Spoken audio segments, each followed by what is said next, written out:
Este es un mensaje del pastor John MacArthur, traducido y predicado en español para el mundo de habla hispana. Acompáñeme en su Biblia Romanos capítulo 1 y vamos a estar viendo los versículos 16 y 17 en esta noche. Permítame leerle estos dos versículos y después haremos comentarios de ellos conforme la palabra de Dios nos es abierta. Pablo dice, porque no me avergüenzo del Evangelio, porque es poder de Dios para salvación a todo aquel que cree, al judío primeramente y también al griego. Porque en el Evangelio la justicia de Dios se revela por fe y para fe, como está escrito, mas el justo por la fe vivirá. Esta es la verdad más transformadora en la vida que jamás se ha colocado en las manos de los hombres. Si realmente vamos a entender y responder estas verdades en estos dos versículos, el tiempo y la eternidad son totalmente alterados. Ahora, creo que estos dos versículos forman el tema y la tesis para la epístola a los romanos. En términos breves pero gloriosos y amplios, la epístola es comprimida en estas verdades básicas. Es una afirmación del Evangelio de Cristo. Pablo comienza al decir, no me avergüenzo del Evangelio, y después, en términos concisos, lo expresa en esos dos versículos. Ahora, recuerde que Pablo ha concluido una afirmación de apertura maestra, una afirmación que realmente tiene dos partes. La parte 1 tiene que ver con el Evangelio de Dios, el contenido del Evangelio. La parte 2 tiene que ver con la representación personal de Pablo de ese Evangelio. Vemos al mensaje en la primera parte del capítulo 1 y después el mensajero en la parte que queda. Entonces, él ha explicado su mensaje, él se ha explicado a sí mismo como el mensajero. Ahora él cristaliza la tesis de la epístola, la cual se va a desarrollar en los capítulos que quedan. La epístola entera realmente es una expansión de lo que vemos en los versículos 16 y 17. Realmente creo que hasta este punto Pablo se ha estado esforzando por establecer contacto con su audiencia. Él se ha estado esforzando por establecer una conexión, por cautivar la atención de la gente. Y ahora que tiene su atención, él establece su tesis. Observe de nuevo el versículo 16. Él dice, no me avergüenzo del Evangelio.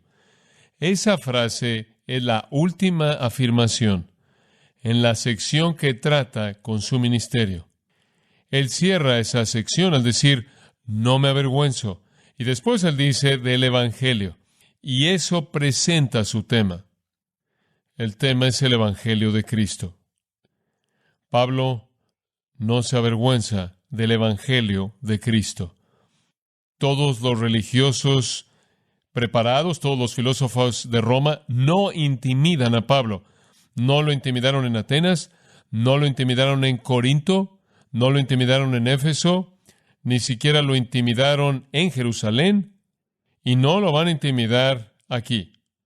Él está orgulloso del Evangelio, él sobrepasa en gozo ante el privilegio de la proclamación, él está absolutamente pronto y dispuesto por predicar a Jesucristo. Y aunque es un tropiezo para el judío y locura para el gentil, el Evangelio es aún el poder de Dios para salvación a todo aquel que cree, y Pablo no vacila en predicarlo. Él ha sido encarcelado en Filipos, él fue expulsado de Tesalónica mediante la persecución, él fue sacado de manera encubierta de Berea, él fue objeto de burla en Atenas, él fue visto como un insensato en Corinto, él fue nada más que una persona irritante y molesta en Jerusalén, él fue apedreado mientras que estuvo en Galacia.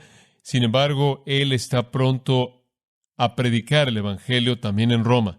Me imagino que todos nosotros nos gustaría identificarnos con Pablo de la misma manera, pero la realidad es que para usted y para mí con mucha frecuencia nos avergonzamos del Evangelio de Cristo. No creo que confesaremos eso, no creo que afirmaremos eso, no creo que admitimos eso de manera fácil, pero así es como sucede.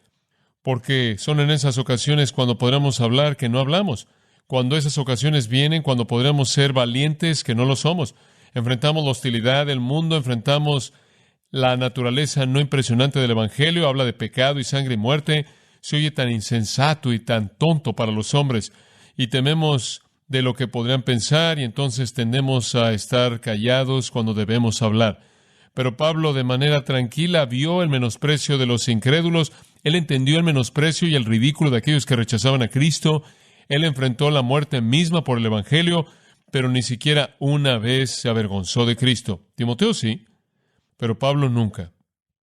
Él estaba dispuesto a enfrentar a cualquier persona en cualquier momento y predicar a Jesucristo. Oh, como el temor del hombre trae lazo. Pablo parecía tener la capacidad de superar eso en el poder de Dios. Se me ha dicho que si usted traza en el suelo un círculo con un gis blanco y coloca un ganso en medio del círculo, el ganso no va a cruzar esa línea de gis blanco. Se va a quedar en el círculo de acuerdo a lo que he leído y va a morir antes de que cruce esa línea de gis blanco. En cierta manera me recuerda a algunas personas que son como gansos. Tienen a su alrededor marcas de gis, de temor a la costumbre, el temor a lo convencional, el temor a lo ridículo, el temor a que alguien piense que son insensatos, el temor de ser rechazados, y nunca salen de ese círculo porque tienen miedo. La gente dice cosas torpes acerca del Evangelio de Cristo y nunca abren su boca, pero no Pablo. Tristemente, el temor a la oposición y el temor al menosprecio por parte del mundo con frecuencia nos lleva a guardar silencio o de otra manera nos lleva a corromper el mensaje y acomodar el mensaje para los hombres. Eso es triste. Estaba compartiendo con los hombres en Moody esta semana que hay un nuevo movimiento en Estados Unidos llamado los Ministerios de Salud y Riqueza. Y están prometiéndole a la gente que en Cristo usted obtiene riqueza y salud. Usted recibe comodidad física y posesiones. ¿Sabe algo que me impacta? En Mateo capítulo 8, un discípulo vino a Jesús y dijo, te seguiré a donde quiera que vayas. Y Jesús dice, bueno, lo siento, pero los zorros tienen agujeros y las aves del aire tienen nidos, pero el Hijo del Hombre no tiene ningún lugar en donde reposar su cabeza. Él dijo, no te acepto porque si estás buscando comodidad y estás buscando una vida fácil y estás buscando ese tipo de cosas para que tu vida física sea cómoda, no te estoy ofreciendo eso. Y Jesús lo rechazó. Él quería comodidad. Jesús dijo, no. Hay personas que le está diciendo a la gente en la actualidad que Jesús te va a mejorar. Jesús te va a dar sanidad. Nunca vas a estar enfermo. Nunca vas a tener un resfrío. La vida va a ser felicidad en la dimensión física. Están ofreciendo aquello mismo que Jesús rechazó. Un segundo hombre vino y dijo, te seguiré también, pero primero déjame ir a sepultar a mi padre. Jesús dijo, más vale que dejes que los muertos entierren a sus muertos. El punto era que el padre del hombre ni siquiera estaba muerto aún. Pero él quería quedarse ahí por un tiempo para recibir la herencia. Ahí vino a Jesús y dijo, iré, pero déjame recibir mi dinero. Jesús lo rechazó. Estas personas están cayendo en las manos de las mentiras de Satanás. Las cosas que evitan que los hombres vengan a Cristo son las comodidades personales. Tienen miedo de dejar la comodidad y las posesiones personales, temen perder eso. Y aquí vienen los falsos maestros y ofrecen aquello mismo que evita que los hombres vengan a Cristo. Y de esta manera hacen a un lado el Evangelio real por una farsa. Y debemos confrontar a la gente con el Evangelio sin tener vergüenza de hablar de él y no estar avergonzado de su verdad a tal grado que no hagamos concesiones para acomodar el pecado del hombre. Ahora, ¿por qué era Pablo valiente? Y aquí está la clave. ¿Por qué era él valiente? Lo dice en el versículo 16. Él no estaba avergonzado del Evangelio de Cristo porque es poder de Dios para salvación. Y ahora vamos del corazón del apóstol al corazón de la epístola. Él es valiente en predicar por lo que el Evangelio es, por lo que el Evangelio hace. La razón por la que Pablo no es vencido por la tentación de avergonzarse del Evangelio, sino al contrario. La razón por la que él lo proclama con tanto gozo, con tanto anhelo, es porque es poderoso, cambia vidas. Y él sabe eso, y él ha visto eso, y él cree eso. Seguro, es una piedra de tropiezo, 1 Corintios 1.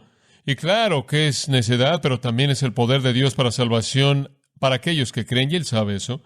Me recuerda de la historia antigua que le conté hace unos años atrás, del vendedor de aspiradoras que salió a la granja, y conforme él llegó ahí, con su estrategia típica de hablar y hablar sin esperar a que la señora dijera una palabra, ella abrió la puerta y él estaba en la sala.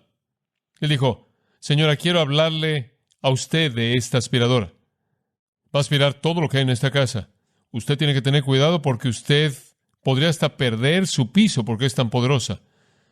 Y ella dijo: bueno, espera. Y él siguió y siguió. Él dijo: voy a mostrarle cuánto esto puede hacer. Y él tenía una bolsa con cenizas que aventó a la mitad del suelo, y basura, y todo. Y le dijo: señora, si esta aspiradora no aspira esto en 2 minutos, me lo voy a comer con una cuchara. Y finalmente, ella tuvo la oportunidad de hablar, y le dijo: bueno, más vale que comience a comer porque no tenemos electricidad. Digo, antes de que usted venda el producto, más vale que sepa si hay electricidad para que funcione, ¿verdad? Y la razón por la que el apóstol Pablo no estaba avergonzado era porque él conocía el poder del Evangelio. Él sabía que podía cambiar vidas a pesar de lo que los hombres pensaban. Su pasión suprema era ver a los hombres salvos. Él en Romanos 9 inclusive dice que él casi podía desear que él fuera maldito por causa de ver la salvación de su pueblo. A él no le importaba su comodidad personal, no le importaba su reputación, no le importaba su popularidad. Inclusive ofreció su vida sin concesiones a un evangelio claro que confrontaba. Él predicaba el evangelio porque él sabía lo que podía hacer. Podía cambiar a la gente. Ahora, eso nos lleva a su presentación del tema. Y entender el evangelio de Cristo viene a nosotros en entender 4 palabras clave en este pasaje. 4 palabras clave. En el versículo 16, la palabra es poder. Y esa es la primera palabra que queremos ver. La primera palabra de gran importancia es poder. La segunda palabra es salvación. La tercera palabra es cree. Y la cuarta, en el versículo 17, es justicia. Si usted entiende el significado y la relación y transición de esos 4 términos, usted entiende el Evangelio. En primer lugar, la primera palabra clave en el vocabulario divino del Evangelio de Cristo es que es el poder de Dios. Las buenas noticias acerca de Jesucristo tienen poder. La palabra es dunamis. Obtenemos nuestra palabra dinamita de esta palabra. Y Pablo tiene en mente el hecho de que el Evangelio de Cristo conlleva la omnipotencia de Dios. El Dios Todopoderoso está detrás de él, operando al regenerar a una persona. A los hombres les gustará cambiar. ¿Sabía usted eso? Yo creo eso. En serio. Toda la publicidad que se lleva a cabo en el mundo está basada en una presuposición, y es que la gente quiere cosas diferentes de lo que son. Quieren verse mejor, sentirse mejor, pensar mejor, tener mejores experiencias. Quieren cambiar su vida. Básicamente, la gente quiere cambiar su vida. Hay una apelación a eso porque esa es una motivación humana básica. Y en la profundidad del interior de la gente realmente quieren que las cosas sean diferentes, pero son absolutamente impotentes por cambiar las cosas. En Jeremías 13:23, Jeremías dice: ¿mudará el etíope su piel? Usted tiene las mismas posibilidades de cambiar su corazón. Los hombres son impotentes, no pueden hacer una cosa con lo que son. No pueden cambiar nada. O pueden hacer unas cuantas reformas aquí y allá y operar un poco diferente, pero los cambios reales nunca suceden. Jesús dijo en Mateo 22:29, erráis, ignorando las Escrituras y el poder de Dios. Y él le dijo eso a los religiosos de su época. Ustedes ni siquiera conocen el poder de Dios. Ustedes no conocen lo que es ese poder. El Evangelio de Jesucristo tiene el poder de cambiar a los hombres, de tomarlos del pecado, de Satanás, del juicio, de la muerte y del infierno. Los hombres intentan otras cosas para cambiarlos. La Biblia dice que algunos hombres creen que pueden ser cambiados por hacer buenas obras, las obras de la ley. Pero la Biblia dice que las obras de la ley no pueden salvar. La Biblia dice que la carne no puede salvar. La Biblia dice que la iglesia no puede salvar. La Biblia dice que la religión no puede salvar. Y en ningún otro hay salvación, porque no hay otro nombre bajo el cielo dado a los hombres en que podamos ser salvos fuera del nombre de Jesucristo. Solo el poder de Dios puede cambiar a la gente, no hay otra manera. Romanos 5, versículo 6. Siendo nosotros débiles, Cristo murió por los impíos. En otras palabras, el hombre es impotente. No puede cambiarse a sí mismo. Él está absolutamente atrapado y es incapaz de hacer algo al respecto. En el 8º capítulo de Romanos, en el versículo 3, porque aquello que la ley no podía hacer, en que era débil por la carne, Dios envió a su propio Hijo, lo pudo hacer. En otras palabras, usted puede tomar al hombre, inclusive darle buenos estándares y darle buenas reglas, buenos principios, y él no se puede cambiar a sí mismo. No puede ser hecho. Esa es la frustración del hombre. En Santiago, capítulo 1, en el versículo 18, dice: Él de su voluntad nos hizo nacer por la palabra de verdad. En otras palabras, lo que el hombre no puede hacer para sí mismo, Dios puede hacerlo por el hombre. En 1 Pedro, capítulo 1, esencialmente la misma cosa. Dice que hemos renacido no de simiente corruptible, no de una simiente humana que está corrupta, sino de una incorruptible por la palabra de Dios. Entonces la palabra de Dios puede hacer lo que nosotros no podemos hacer por nosotros mismos. Ese es el principio básico del Evangelio. El hombre es pecaminoso, incapaz de remediar su condición. Incapaz. El Evangelio entonces se vuelve una fuerza. Y creo que la palabra dunamis está concentrando el énfasis en la fuerza más que en el proceso. Es el poder, en el sentido de que Dios es la fuente de un poder increíble, un poder ilimitado que puede transformar vidas. Ahora acompáñeme por un momento a 1 Corintios capítulo 1. 1 Corintios capítulo 1, versículo 18, y quiero ver específicamente la escritura que mencioné un par de veces y de manera muy breve. La palabra de la cruz es locura para los que se pierden. Digo, un Cristo crucificado es simplemente ridículo. Pero para aquellos de nosotros que se salvan es el poder de Dios. ¿Lo ve? Ese es el punto clave. El Evangelio puede ser locura para los hombres, pero para nosotros los que somos salvos es el poder de Dios. Versículo 23. Predicamos a Cristo crucificado, para los judíos tropezadero y para los gentiles locura, pero para los que son llamados judíos y gentiles, Cristo es el poder de Dios y la sabiduría de Dios. Y de nuevo el mismo énfasis. Y sabe una cosa, los gentiles solían reírse de los cristianos. Los paganos en Roma y Corinto se burlaban de ellos. Como puede ver, el principio clave de su propia religión era que sus dioses eran básicamente indiferentes. Simplemente estaban ahí y no les importaba nada más. Eran apatheia, apáticos, estaban distantes, remotos. Y la idea de una encarnación de Dios era absolutamente ridícula para ellos. De hecho, al escarbar alrededor de Roma, los arqueólogos han encontrado algunas cosas interesantes y en el Palatino, el cual es uno de los 7 montes de Roma, encontraron una caricatura de la época cristiana. Y presenta un esclavo, y un esclavo está postrándose ante una cruz. Y dice, abajo de este dibujo en particular, Alexamenos adora a su Dios. Y en la cruz está crucificado un asno. Ahora eso nos dice un poco acerca de la actitud de los romanos en ese entonces hacia el cristianismo. Pensaban que era absolutamente ridículo. Locura. En algún punto alrededor del año 178, Celso escribió un ataque amargo contra el cristianismo. Él dijo que la postura cristiana era algo a la que ninguna persona culta debía acercarse, ninguna persona sabia, ninguna sensata. ¿Por qué ese tipo de cosa consideramos mala? Pero si algún hombre es ignorante, si alguno carece de sensatez y cultura, si alguno es un loco, acérquese con valentía al cristianismo. Era para locos, él dijo. Y de los cristianos, él escribió, los vemos en sus propias casas, vestidores de lana, zapateros y personas que trabajan con ropa. Las personas más incultas y vulgares. Él dijo, los cristianos son como un grupo de murciélagos, son como hormigas que salen de sus nidos, son como ranas que tienen un simposio alrededor de un pantano. Él dijo, son como gusanos que se acobardan en el lodo. Un hombre amable, ese Celso. Y después él dijo, los cristianos adoran a un hombre muerto. Locura. Es locura. Pero para nosotros, los que se salvan, es que el poder de Dios.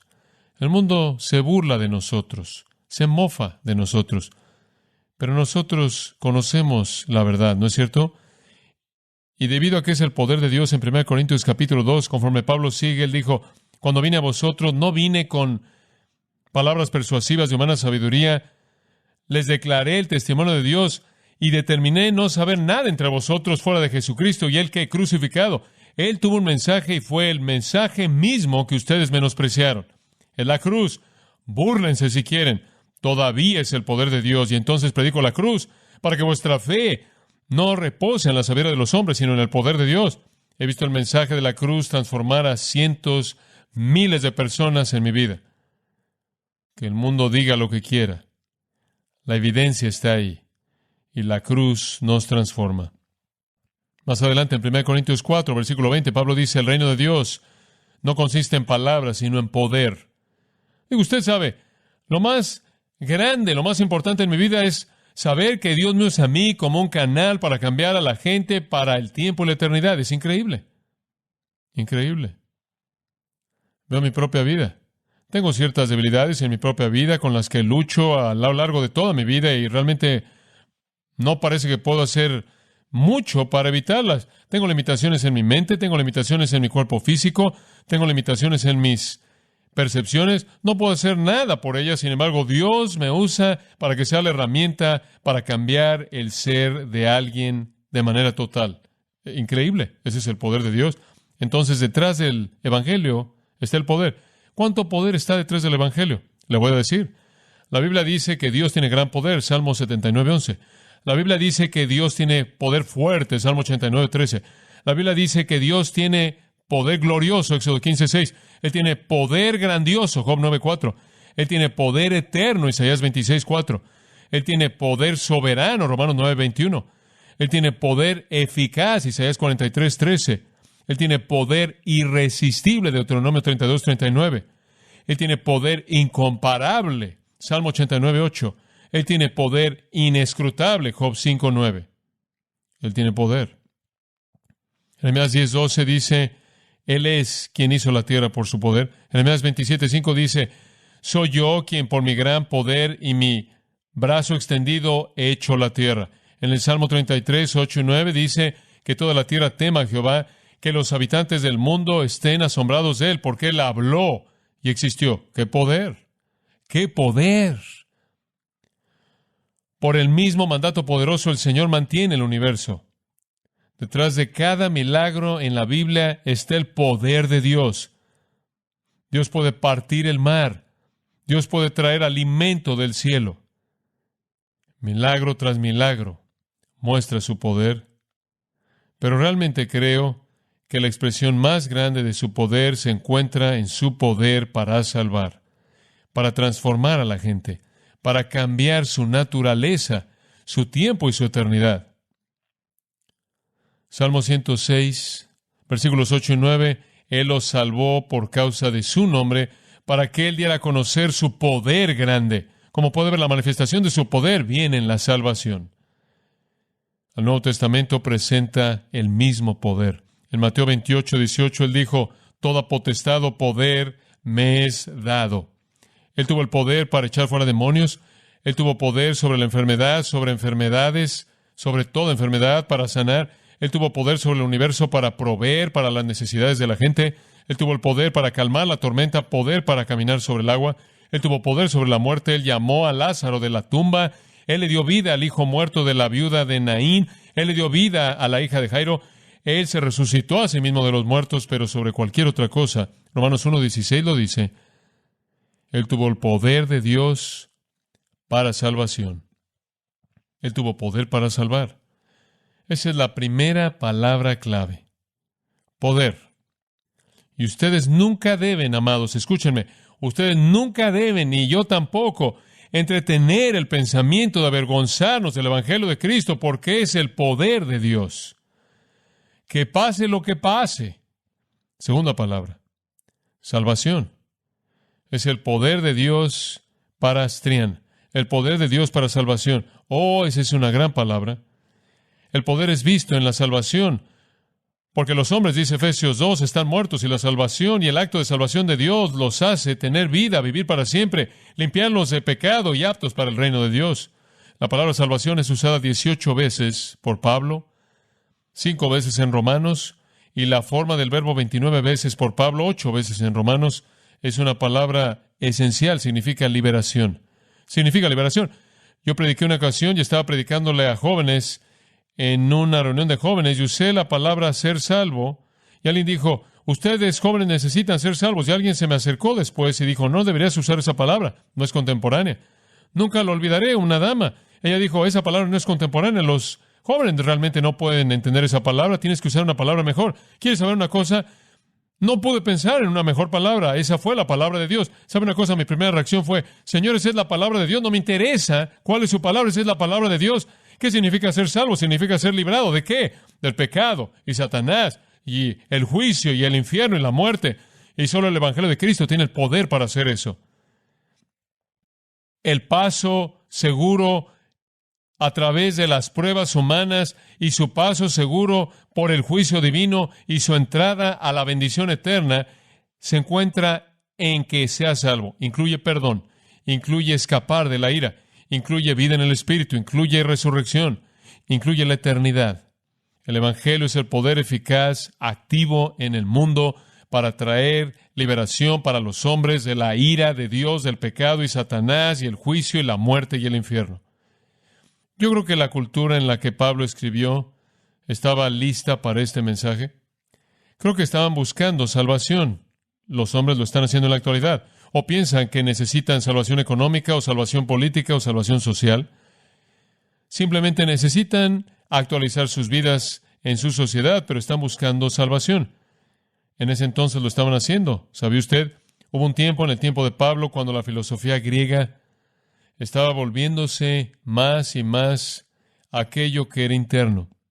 Y estaba viendo al hombre diciendo, las cosas no están bien con el hombre, necesitamos algo que cambie al hombre. Estamos tratando de encontrar eso hoy, nada más que lo estamos tratando de encontrar quizás al estimular su cerebro, al controlarlo de alguna manera, para que podamos cambiarlo. Bueno, ellos estaban buscando todo tipo de cosas en el día de Pablo. Se volvieron a un tipo de filosofía moral. Por ejemplo, Epicteto, uno de los escritores en ese entonces, llamó su salón el hospital para el alma enferma. Epicúreo llamó a su enseñanza la medicina de salvación. Estaban buscando algo que librara al hombre de la constancia del pecado. Séneca, cuya vida coincidió con la vida de Pablo, dijo que todos los hombres estaban buscando ad salutem, hacia la salvación. Lo que necesitamos, dijo él, es una mano que descienda y nos levante.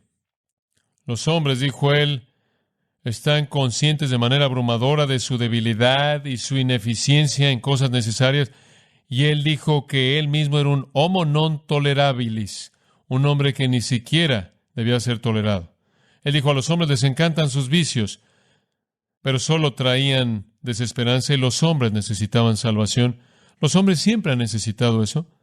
Pero algunas veces cuando oyen el Evangelio, piensan que esa es la respuesta que se oye tan torpe. Pero es el poder de Dios.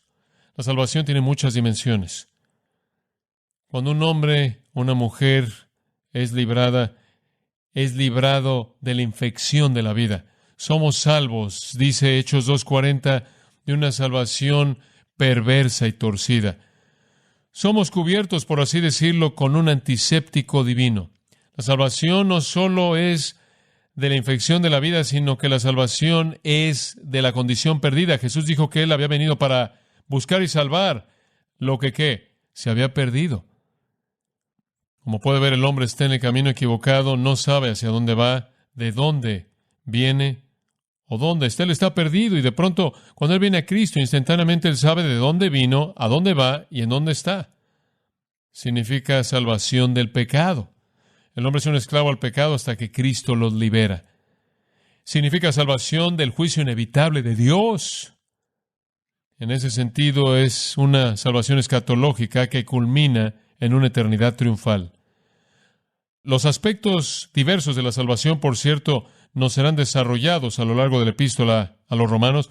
Creo que es suficiente en este punto detenernos y decir que se necesita poder divino para lograr esta salvación, porque el hombre está tan perdido y está tan infectado y tan condenado y tan muerto en pecado que se necesita el poder de Dios para sacarlo de eso. No lo puede hacer por sí solo. Dios caracteriza al hombre en la Biblia como alguien que es absoluta y deliberadamente ignorante, como alguien que busca de manera deliberada su satisfacción personal y no está dispuesto a dejarlo todo. Caracteriza a los hombres como estando profundamente arraigados en la religión falsa, cubiertos y dirigidos en todo lo que hacen por Satanás, como llenos de motivos equivocados y engañándose a sí mismos, confiando en sus propias obras buenas, las cuales en el mejor de los casos son trapos de inmundicia, como amando las cosas pasajeras del mundo, como odiando la verdad, como criaturas soberbias que buscan el placer, culpables, llenas de lujuria, y como tales no tienen el derecho de entrar al reino de Dios. Entonces tienen que ser librados de todo eso. Y solo el poder de Dios lo puede hacer. Entonces Pablo dice, mi tesis es, el poder de Dios puede traer salvación. ¿Cómo? Esa es la siguiente palabra clave. ¿Cómo? Versículo 16. A todo aquel que cree. Fe es la tercera palabra clave. O cree. Digo, si el poder de Dios puede hacerlo, ¿para quién lo hace? Para todo aquel que cree. El poder de salvación opera únicamente mediante la fe. Eso es todo. En donde hay fe, está el poder de Dios, operando en la salvación. Dice usted, ¿qué es la fe? La fe es creer. Todos ustedes viven por fe, cada día de sus vidas. Usted abre la llave de agua, llena el vaso y se la toma. Eso es fe. Usted no sabe lo que hay allá adentro. Usted no tiene idea de lo que ha estado jugando en su tubería. Me acuerdo de leer en un Reader's Digest de una ciudad en Kansas que tenía un tanque de agua grande y el agua les llegaba mediante este tanque. Era bombeada de un pozo y llenaba el tanque y después salía del tanque a la ciudad. Y se convirtieron en un sistema de drenaje y drenaron el tanque y encontraron todo tipo de criaturas extrañas en la parte de abajo del tanque. A todos les dio disentería retroactiva. Habían estado viviendo por fe, pero tuvieron fe en la cosa equivocada. Estaba volando a Los Ángeles ayer y Bill y yo y Monty estábamos sentados en este avión y de pronto, por alguna razón extraña u otra, simplemente se fue así, wow, hacia abajo por un momento y todos inmediatamente se volvieron algo así como religiosos. Yo ni siquiera sé quién está ahí adelante en el avión. De hecho, no sé si hay alguien ahí adelante. Usted ve al piloto que viene por el pasillo saludando a todo el mundo y alguien siempre dice, ¿quién está volando esto?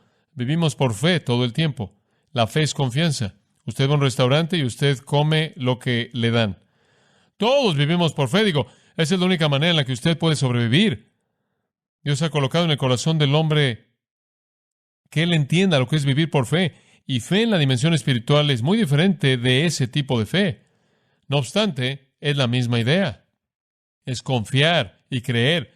Y sí, el poder de Dios puede salvar, pero va a salvar únicamente a aquellos que creen. ¿Creen en qué? Creen en tu corazón que Dios le levantó de los muertos. Eso significa que usted cree quien Él dijo que era, que Él murió por la razón que Él dijo que murió y que Él resucitó de la tumba.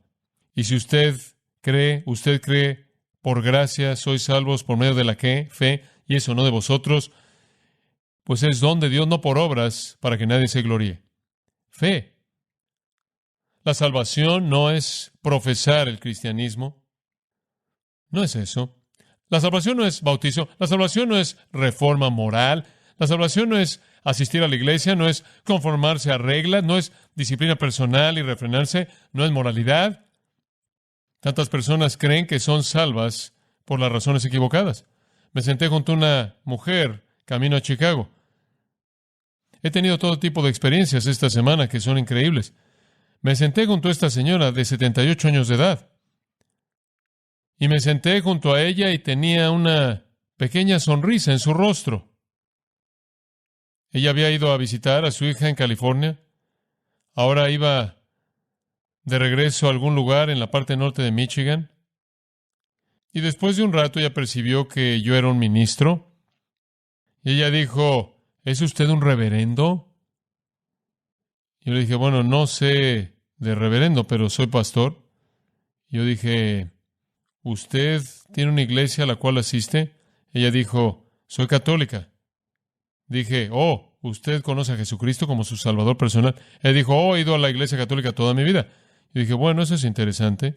Ella dijo, ¿sabe usted que la iglesia católica ha cambiado? Y yo dije, es correcto, sí ha cambiado. Sí ha cambiado mucho, ¿verdad? Ella dijo, sí, no me gusta. Ella dijo, me gustaba más a la antigua. Bueno, tiene 78 años de edad, usted sabe. Es difícil cuando la tradición cambia. Yo dije, bueno, ¿qué quiere decir con eso? Ella dijo, ¿sabe usted lo que están haciendo ahora? Están haciendo los servicios en inglés. Yo le dije, ¿es ese un problema? Ella dijo, me gustaba mejor cuando no entendía lo que estaban diciendo. Eso es exactamente lo que ella dijo. Ella dijo, en ese entonces yo podía entrar y simplemente meditar conmigo misma. Yo le dije, ¿y qué ganó usted con eso? Simplemente había una quietud en meditar dentro de mí misma. Yo dije, ¿no cree usted que es importante conocer los principios de la palabra de Dios? Bueno, creo que debemos conocer algunas cosas. Bueno, la conversación no fue tan fructífera como me hubiera gustado que fuera, pero llegó al punto en el que fue evidente que la seguridad de ella estaba en el hecho de que ella iba a una iglesia. A ella ni siquiera le importaba entender algo de lo que estaban diciendo. De hecho, le gustaba más cuando no entendía. Yo dije, ¿sabe una cosa, señora? Yo dije, solo una cosa importa.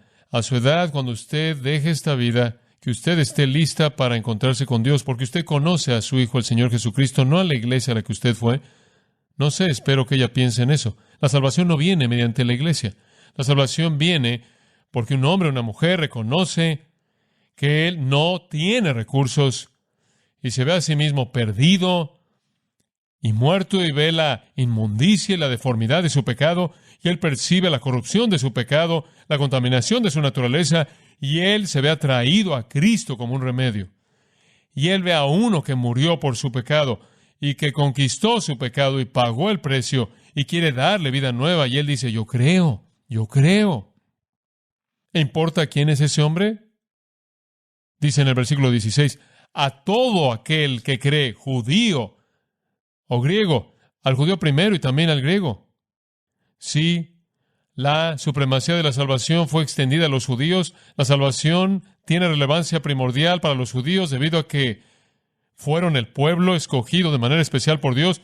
Fue al judío primero que el Mesías vino y dijo, no he venido sino a las ovejas perdidas de la casa de Israel. Sí, fue a ellos que él vino, ya que las líneas de preparación para la revelación completa del Evangelio fueron establecidas con Israel, y entonces el Evangelio es de manera preeminente el Evangelio para el judío.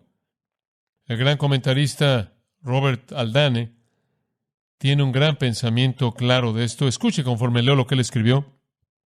Desde los días de Abraham, su gran progenitor, el judío, había sido distinguido de manera excepcional del resto del mundo por sus muchos y grandes privilegios. Fue su distinción excepcional, que fue de ellos que Cristo vino, quien es Dios sobre todo, bendito por los siglos de los siglos.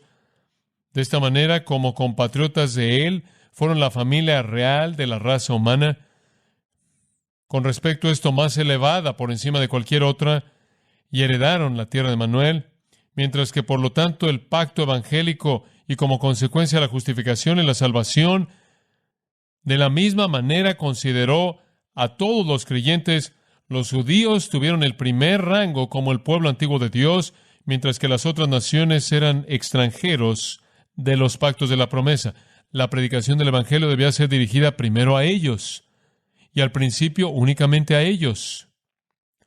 No he sido enviado, dijo Jesús, sino a las ovejas perdidas de la casa de Israel. Y Él mandó que el arrepentimiento y remisión de pecados fuera predicado en su nombre entre todas las naciones, comenzando en Jerusalén. De esta manera, mientras que los judíos y gentiles fueron unidos en la participación del Evangelio, los judíos no fueron privados de su rango debido a que ellos fueron primero llamados. Y después Él dice esto: la predicación del Evangelio para los judíos primero sirvió varios fines importantes. Cumplió las profecías del Antiguo Testamento, manifestó la compasión del Señor Jesús por aquellos por quienes derramó su sangre, aquellos a quienes después de su resurrección Él mandó que su Evangelio fuera proclamado primero, mostró que debía ser predicado al primero de los pecadores y probar la eficacia soberana de su expiación al expiar la culpabilidad inclusive de sus propios homicidas. Fue apropiado también que el Evangelio comenzara a ser predicado en donde las grandes transacciones se llevaron a cabo sobre las cuales fue fundado. Seguro, al judío primero, pero también al griego o al gentil. La salvación de Dios no fue limitada a ninguna nación, a todo mundo, al judío o gentil. Ahora, sígame aquí con mucho cuidado. El Evangelio de Cristo tiene poder para salvar, tiene poder para salvar al que cree. Pero ¿cómo puede? Inclusive si cree, ¿cómo puede cambiarlo? ¿Por qué? Versículo 17.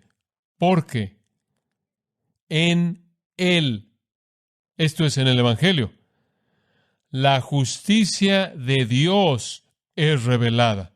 ¿Lo ve? La razón por la que puede salvar es porque cuando usted cree, la justicia de Dios le es revelada a usted. En otras palabras, se vuelve de usted. Así es como puede suceder. Dice usted, el hombre es tan pecaminoso, tan malo, tan carente de esperanza, tan inútil, que inclusive si creyera, inclusive si tiene el poder para salvar, ¿cómo puede? Puede, no porque de pronto nosotros nos volvemos en nosotros mismos justos, sino porque de pronto nos es revelada a nosotros la justicia de Dios. Y eso nos lleva a la cuarta palabra, justicia. Junto con la fe, por cierto, esta palabra es usada más de 60 veces en Romanos. Palabra clave. Y la veremos una y otra vez. La razón por la que el poder del Evangelio es liberado en la salvación por la fe es porque la fe, escuche esto, activa la revelación de la justicia de Dios. Si voy a ser justo, no tengo justicia propia. Dios me tiene que dar su justicia y la da. Como puede ver, Jesús tomó nuestro pecado y Dios nos dio a cambio su justicia. Esa es la razón por la que dice que Cristo por nosotros fue hecho pecado, para que nosotros fuésemos hechos justicia de Dios en Él. Cuando Pablo dice la justicia de Dios es revelada, él no quiere decir que simplemente es dada a conocer a mentes humanas. Él no quiere decir que simplemente es hablada en la historia humana. Él quiere decir que es revelada de manera específica en la acción y la operación de la regeneración. Esa es la razón por la que el Evangelio es poder de Dios para salvación a todo aquel que cree, porque esa creencia activa la justicia de Dios. Y por cierto, la mejor traducción es justicia de Dios. La justicia de Dios es revelada. No importaría lo que yo creyera. No podrá ser justo en mí mismo, ¿verdad? Yo podrá creer y creer todo lo que quisiera creer, pero aún así no podrá ser justo por el estándar de Dios. No puedo ser perfectamente santo, no puedo estar sin pecado. Y ese es el estándar perfecto. Entonces Dios dice, si tan solo crees, te daré mi justicia. ¿Cómo puedes hacer eso, Dios? Porque Jesús ha llevado tu castigo. El precio ha sido pagado. Te doy mi justicia. Dios demanda del hombre lo que el hombre nunca podrá pagar. Él demanda santidad perfecta absoluta. Algunas personas creen que Él podría ser injusto. ¿Cómo podría Dios demandar eso? ¿Por qué es que Él no rebaja el estándar? Bueno, digamos que Él rebajara el estándar un poco. Digamos que Dios dijera, bueno, para ser salvo tienes que ser muy inteligente. ¿Será eso justo? No. seré injusto para los que son torpes. Bueno, si Él dijera, tienes que ser rico, no, eso sería injusto para la gente pobre. No, tienes que ser moral. Bueno, eso no será muy justo para la gente impía, inmoral. No, como puede ver, Él está estableciendo un estándar que nadie podría alcanzar, para que nadie se pueda jactar y nadie necesita quedarse afuera. Y después Él dijo, te daré mi justicia sin importar quién seas tú. En Romanos capítulo 3, versículo 21, conforme llegamos a una conclusión, dice, y ahora la justicia de Dios, aparte de la ley, es aparte de cualquier obra o de guardar la ley. La justicia de Dios es manifiesta. ¿Cómo? Versículo 22. La justicia de Dios es por la fe en Jesucristo para todos y sobre todos los que creen. Ahí está de nuevo. Mismo principio, misma verdad. Observa el capítulo 4, versículo 3. Es inclusive verdad en el Antiguo Testamento. Abraham creyó a Dios y le fue contado por ¿qué? Justicia. En Filipenses capítulo 3, solo quiero mencionar esto, versículos 8 y 9. Sí, ciertamente, dice Pablo, todo lo tengo por basura, por la excelencia del conocimiento de Cristo Jesús, Señor mío, por quien he padecido la pérdida de todo, y las tengo por basura, a fin de ganar a Cristo, después esto, y ser hallado en Él, no teniendo mi propia justicia, la cual es por la ley, sino aquella que es por la fe de Cristo, la justicia que es de Dios por la fe. ¿Lo ve? Ese es el mensaje. Esta es la gloria del Evangelio, que es el poder de Dios para salvación, que es activado por fe, y esa fe lo activa porque la fe libera la manifestación de la justicia de Dios a favor nuestro. El conde Zinzendorf escribió estas palabras, y usted las conoce y las ama. Jesús, tu sangre y justicia, mi belleza, es mi vestido glorioso. En medio de mundos de flamas, en estos vestidos con gozo levantaré mi cabeza. Con valentía estaré de pie en tu gran día, porque ¿quién me acusará de algo? Absuelto de manera completa, mediante estos estoy, de temor y pecado y culpabilidad y vergüenza, como Jesús, tu sangre y justicia.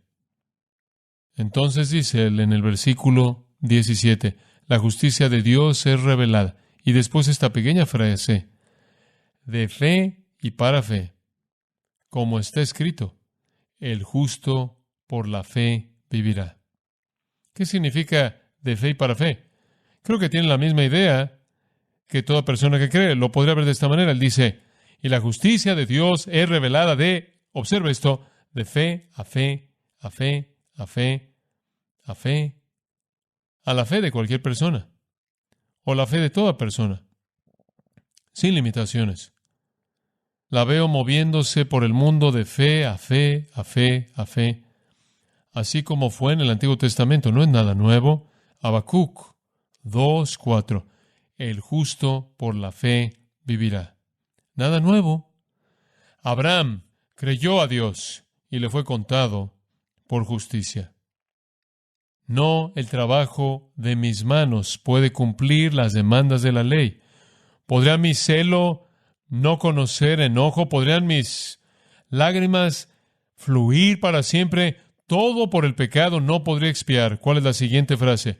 Tú debes salvar, ¿y tú qué? Únicamente.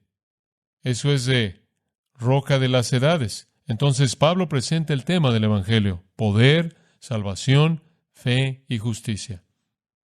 Espero que usted conozca a Cristo. Espero que usted crea en Él.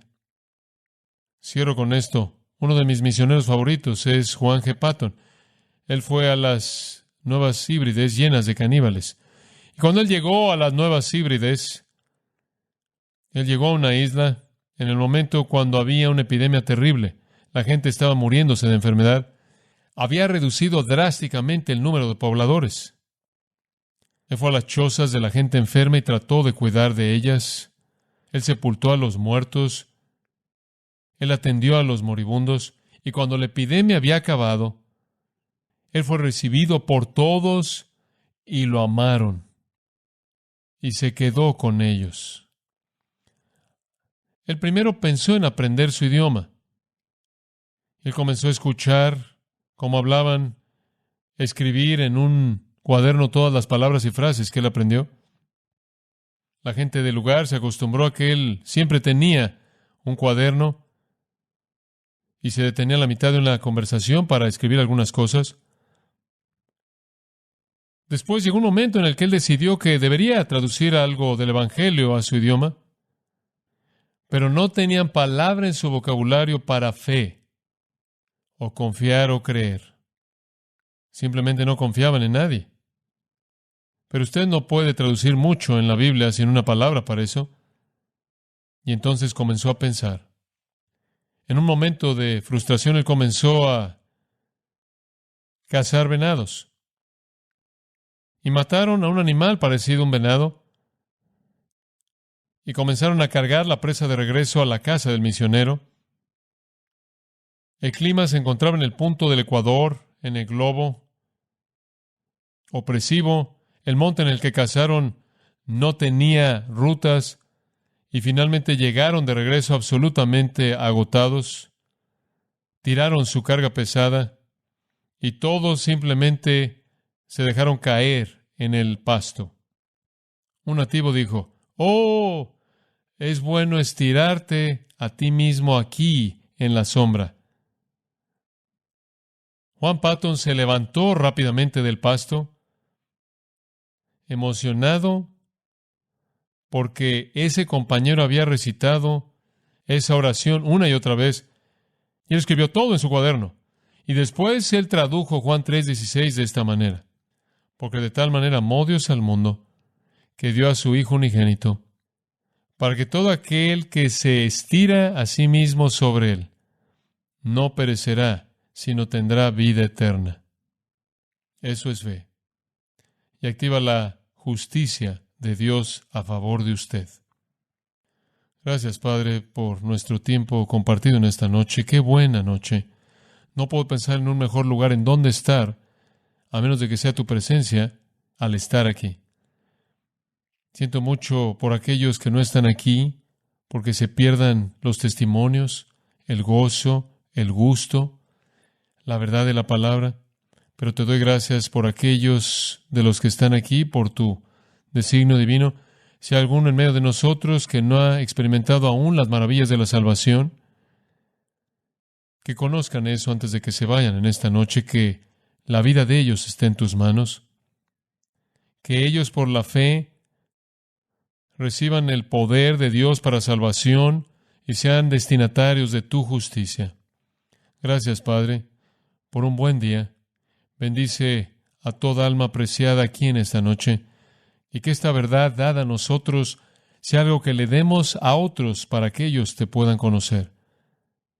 Que el conocerte a ti es conocer la vida eterna. Por causa de Cristo oramos. Amén.